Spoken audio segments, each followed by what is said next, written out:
Alright, buddy, ready to go? Yeah, I don't know, I have a weird feeling. What's wrong? Well, I feel like I went to bed last night having just watched the Leafs play a terrible game. Okay. But I looked at the standings and I don't feel that way anymore. Hi! Leafs Nation, stand witness for Austin Lucas! Full biblical! Austin Matthews is the Leaf! Why do I watch hockey stressfully? Mostly. Victory puppies get treats! Iggy, here you go. Yeah, good boy. Hey, Charlie, I know you don't know how to catch. You're not Freddie Anderson yet. Leafs win 2-1 in the crapshoot over the Calgary Flames. Iggy, that is unprofessional. Oh, Iggy, but enough about Matthew Tkachuk's performance. They're just gonna roam around in the background for a little while. Alright, so after a little stretch of the Leafs actually playing much better hockey, whether they won or lost, this was a win that was Freddie. It was just straight up all Freddie. The Flames outshot the Leafs 48-29, meaning Freddie Anderson stopped 47 shots. So I'll get it out of the way early. Flames fans, if I were you. To show you just how much this Leafs fan hates the shootout, I'm gonna tell you that this was a perfect example of why the shootout is stupid. Iggy, tell him the shootout's stupid.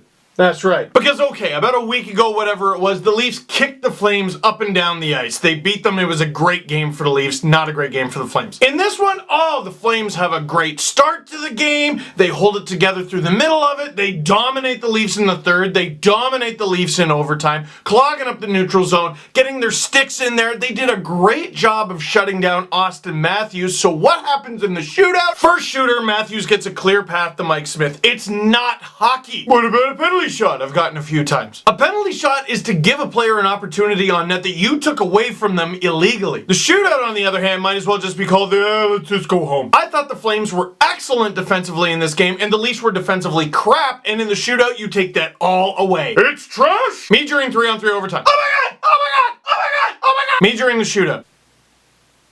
Leafs were outshot 5-1 in the 3-on-3 overtime, and I still would have rather the 3-on-3 overtime continue. And as for Matthew Tkachuk, well, Flames fans will get to him. I'd be mad at him. And yes, that is still if I were you. But let's get to the game, alright? Relatively even start to the game. Even though the Flames are out shooting the Leafs, Leafs had a couple chances on shots that didn't actually get to the net. Leafs were throwing a bunch of rubber at the net, and it was getting tipped and deflected, and Mike Smith didn't know where it was, but it didn't go on net, so This kind of goes back to what I was saying a few games ago, where the Leafs are getting outshot a lot in the first, but they're going for tip-ins, and they're just going wide. They look way better in the first than they did in the third, that's for sure. But then, as they so often have, they get into penalty trouble. Matt Martin takes a holding call. About a minute later, Mark Giordano throws it on. Troy Brouwer with an excellent screen on Freddie Anderson, and just like that, the Leafs are down 1-0. Just over halfway through the first period, and I'm pretty sure that was like the 11th shot on goal for the Flames. It's just smart. It's smart against any goalie, but especially against a hot goalie like Freddie Anderson. The guy's stopping almost everything as of late, so you need to make sure he can't see the puck. Then shenanigans. Matt Martin lays a hit by the Flames bench. Sort of, really. Had a few Flames fans tweet me, well, what Martin did was just as bad as what Tkachuk did. Please have more self-respect than that. So anyway, while there's a brouhaha going, the Flames and the Leafs are going at it, a little after whistle shenanigans, nothing out of the ordinary. Matthew Tkachuk from the bench with a mouthguard that is somehow even more mangled than JVR's.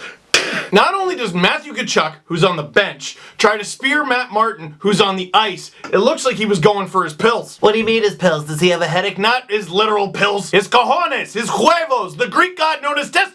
Now let's say that's not what Tkachuk was going for. You can't spear someone from the bench! Actually, you can't spear anybody, period! You especially can't spear someone from the bench. As Tanner McBride tweeted, does he not realize that there are cameras everywhere? Exactly! Seriously, even if you do get away with it, like he did on this play, you're gonna get bit for it after. He just got suspended for that incident against Detroit, and again, it was a ridiculous little love tap, but he had to get suspended for it. Suspensions are supposed to be punishments, but they're also supposed to be deterrents from future infractions. Now, what is it, 2 weeks since that incident, and he goes after a player with his stick from the bench. Oh, soft blogger boy, you just suck because you never played the game. Alright, well, how about we take it from a guy who played college hockey, professional hockey, and worked for a pro hockey team as well, Justin Bourne. Upon finding out that NHL player safety was going to review the incident, I hope at some point during the hearing someone just calls him a dumbass. Like, okay, it's not that violent, but you were a dumbass, and we can't let people spear people from the bench, so now we have to suspend you for being a dumbass. Flames fans will make it fair. Remember when David Clarkson got suspended 10 games for leaving the bench to basically basically give someone on the Sabres a hug. I think it was John Scott. That's a big hug. Now, he didn't do anything. Clarkson didn't even throw a punch. I don't even remember if he dropped his gloves. Idiot! You can't leave the bench! So a lot of Flames fans were screaming at me last night, well, he barely did anything. And Matt Martin said he barely even felt it. Actually, Martin said if you're going to do something like that, you better make it count, which I thought was pretty badass. But if you're Matthew Tkachuk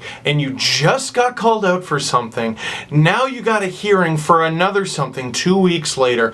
What is NHL player safety supposed to do? Like, now you're gonna get at least a fine, and because you just got suspended, you might just get suspended again. A lot of Flames fans were saying, oh, well, you take him on your team, and in the heat of the moment, I was like, well, no, he's a depth player, the Leafs don't need any more depth players. I was just chirping. The reality is, Matthew Tkachuk has, I think, 17 points in 27 games. He scored the Flames' only shootout goal last night, and he's too important to the team to be missing time for doing stupid stuff. What about Nazem Kadri? Oh, I'm so glad you asked. Ask any Leaf fan, and any honest Leaf fan will tell you Nazem Kadri has done a variety of stupid things over the years. And you know what? He's been suspended for them. He's been thrown out of games for things he's done to players. He's been suspended for things he's done to players. Hell, the Leafs suspended him. I always talk about letting a player show their personality, and I have always liked Nazem Kadri. I have friends that I've liked for over a decade, but they drive me nuts sometimes. And you gotta check them a bit, and ideally they check you too. The Leafs have checked Nazem Kadri over and over and over again. And he still plays with an edge, and he still crosses the line sometimes. But the Leafs have spent years harping on Kadri and molding him and developing him, and Kadri has developed himself to the point where he is one of their most valuable players. If the Flames do the same, Matthew Tkachuk will easily be one of the most impactful Flames, but they're gonna have to beat a couple things out of him. And hey, better that they do it instead of someone on the other team. And last but not least on this issue, I had a couple people tweet me, well, he's 19. He's gonna be 20 in 4 days. You know what? I'm 29 years old. I'm not smart. I'm still dumb. You know when I was dumber? 19. And I'm very thankful that over the years, I've been surrounded by tons of people willing to tell me I was being dumb. This was dumb, he'll learn from it and have an amazing career. Can we all get along now? Getting back to the rest of the game, a big complaint I have, other than the Leafs, you know, maybe not having their legs like Mike Babcock always says, or getting outshot all the time, they have to be the worst line-changing team in the league, right? They get caught so many times in terrible odd-man situations or situations where they risk getting a penalty or actually get a penalty because they're just so aloof, you know, just sleepy going to the bench. They'll be like racing to the bench and be like, did I remember to turn the stove off? You can tweet from the bench! Don't start tweeting when you're 10 feet away from the bench. Get on the thing and then send your tweet. Who is this ref? Come get your mans, LOL. That's fine, but don't send that tweet from inside your own blue line. I noticed that a few times in this game, but you know what else I noticed? Leafs dump the puck in, Mike Smith goes behind the net to go, oh my god, oh my god, oh my god! Puck bounces in front, Mike Smith dives for it, Mark Giordano dives for it, and he ends up getting the puck, and this just shows how chaotic of a game hockey is. One, a puck can just take a crazy bounce like that right in front of the Flames' net. Two, it kind of shows how cursed the Flames have been lately. And three, even the best players in the league panic sometimes. I thought Doug McLean actually had an excellent breakdown of this on the Sportsnet broadcast. Giordano just wants to get rid of it, get the puck to safety, throws it up the wall, and Johnny Gaudreau is not there. Now, is that Johnny Gaudreau panicking and not being in the right place? Is that Mark Giordano panicking and not looking to see if there was even a teammate where he was throwing the puck? It doesn't matter. When the puck flies in front of your empty net, all strategy goes out the window. Austin Matthews parks his butt in front. Morgan Riley snipage! Scorgan Riley ties the game up, and it is a 1-1 game. How are you guys sleeping through this? Iggy's a seasoned vet at dealing with my screaming, but Charlie, you're starting to figure it out, right, buddy? Riley, 4 goals, 15 assists for 19 points in 29 games so far this season. The Leafs were awful defensively in this one, but I thought he looked great. And if you want an idea that Mike Babcock got a hold of this player, get a load of this. All right, can we agree that Morgan Riley is probably playing the best hockey of his career? Yeah, he had 36 points 2 years ago, was playing over 23 minutes a game, but they kind of finished last place. Not really into plus minus, but he was a minus 17 that year, and then a minus 20 last year, averaging 21 and a half minutes a night. How many hits do you think Morgan Riley has laid so far this season? I'll give you a second. You want to know the answer? 15 in 29 games. Last year, he only had 46 hits all season, 82 games. Even more amazing, this season, he's only on pace for 42. In 08-09, the last time Mike Babcock and the Detroit Red Wings won the Stanley Cup,